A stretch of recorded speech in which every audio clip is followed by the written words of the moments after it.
Estamos no capítulo número 12 do livro de Marcos, o Evangelho. Estamos lendo o Velho Testamento, Sombra das Coisas Futuras.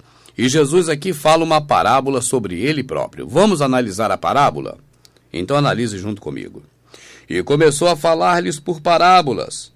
Um homem plantou uma vinha, e a cercou-a de um velado, e fundou nela um lagar, o lugar de amassar a vinha, a uva para fazer o suco. E edificou uma torre, e arrendou-a a uns lavradores, e partiu para fora da terra. O Senhor Jesus fez o mundo, fez o planeta, organizou tudinho, colocou nele o homem, e deixou o planeta para o homem, a terra. E chegando o tempo, mandou um servo aos lavradores, para que recebesse dos lavradores do fruto da vinha. E o pai fez um concerto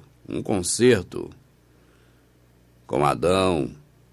Depois o pai fez um concerto com Noé. Depois o pai fez outro concerto com Abraão.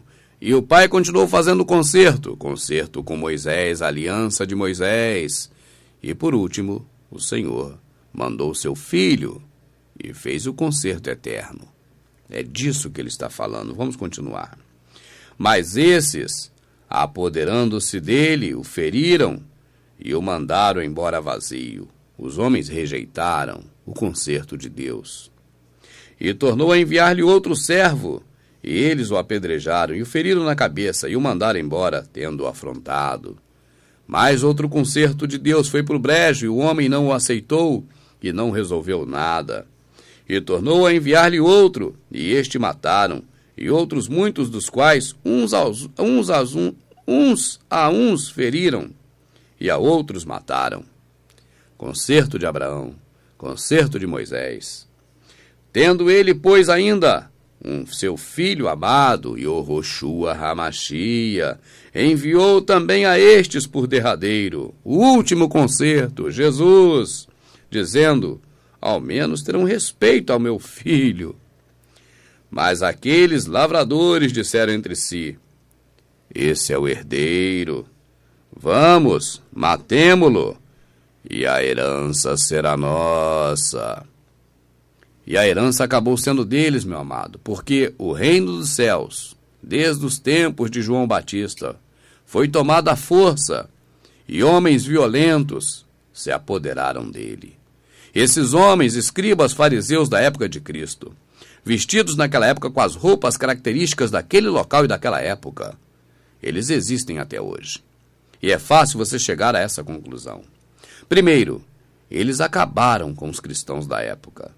Eles mataram Pedro, mataram Jesus, mataram Estevão, mataram Paulo, mataram todos os outros. Esses homens não conseguiram converter os religiosos da época. E você observa também que não caiu nenhum meteoro do céu e exterminou com essa classe, como dizem que aconteceu com os dinossauros. Não. Eles existem, continuaram existindo e existem até hoje. Os senhores do mundo, os dominadores de tudo, dominam também a religião. Esses homens que se apoderaram da herança, matando o filho do homem, estão aí até hoje. Eles são contra o irmão Rubens. Eles pregam contra mim, porque eu prego a sã doutrina sem dinheiro. Eu prego, de graça recebei, de graça dai. Eu prego contra o templocentrismo, que é uma prática pagã herdada lá da Grécia, ao qual o Senhor mesmo derrubou aquele templo. Eu prego que a obra de Deus é o que está escrito em João 6:27, porque foi Jesus que nos ensinou o que é a obra de Deus. Eu prego que esse livro não é a palavra de Deus, porque a palavra de Deus é Jesus, é Deus e não um objeto. Eu prego que neste livro está a Escritura, porque os homens malvados queimaram a Escritura, mas antes a traduziram e colocaram na Septuaginta, da Septuaginta na Vulgata, e na Vulgata nesse livro chamado Bíblia, aonde distorceram a palavra, traduzindo hora que convém, hora que não convém, segundo o seu interesse. Quando o ancião é alguém que está do lado que é contra Jesus, eles traduzem por ancião. Quando é alguém que está fazendo algo em favor do que prega Jesus, eles traduzem como presbítero, para parecer que está falando deles. Eles instituem um tipo de ministério que a palavra não respalda. Eles dizem que nós devemos ir para a igreja, porque o templo é a igreja. E a palavra diz que o templo não é a igreja, porque a igreja somos nós. E eles dizem uma série de outras coisas que não está na Escritura. Esses homens violentos que se apoderaram do reino dos céus, desde a época de João Batista, esses mesmos homens existiam no passado e eles existem até hoje. São adorados pela população, são amados por todos. E eles também perseguem aqueles que falam a verdade, aqueles que acompanham o que está escrito da forma que está escrito. E pegando dele o mataram e o lançaram fora da vinha. Que fará, pois, o senhor da vinha? Virá e destruirá os lavradores, e dará a vinha a outros. Tirará a salvação dos judeus e dará aos gentios. E ainda não lestes na Bíblia? Não. Ainda não leste no livro de escola? Não. Ainda não leste no caderno? Não. Ainda não leste no papelzinho que você escreveu aí, embolou e jogou fora no lixo? Não.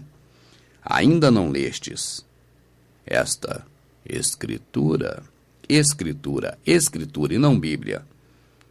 A pedra que os edificadores, maçons, rejeitaram, essa foi posta por cabeça de esquina. Por que tu falou maçom, meu amado Rubens? Porque construtor em francês é maçom. Você me entende? Então, em francês, pedreiro, construtor, é a mesma coisa que maçom. Isto foi feito pelo Senhor, e é coisa maravilhosa aos nossos olhos. E buscavam prendê-lo, mas temiam a multidão, porque entendiam que contra eles diziam essa parábola. E deixando-o, foram-se. E enviaram-lhe alguns dos fariseus e dos herodianos, para que o apanhassem em alguma palavra. E chegando ele, disseram-lhe: Mestre, sabemos que és homem de verdade, e de ninguém se dá, porque não olhas a aparência dos homens. Antes, com verdade, ensinas o caminho de Deus.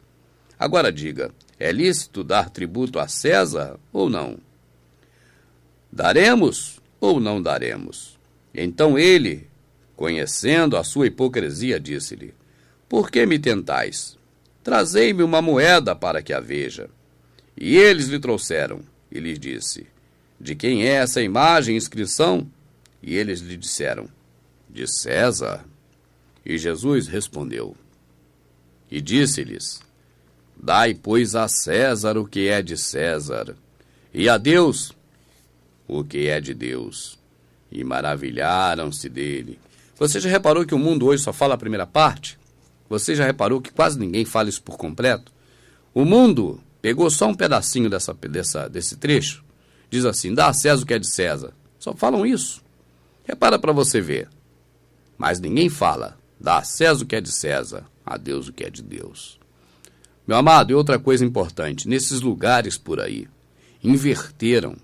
Eles estão pedindo dinheiro para Deus. Você repara, essa passagem é bem simples. O Senhor diz para dar o dinheiro a César. Olha aqui, ó.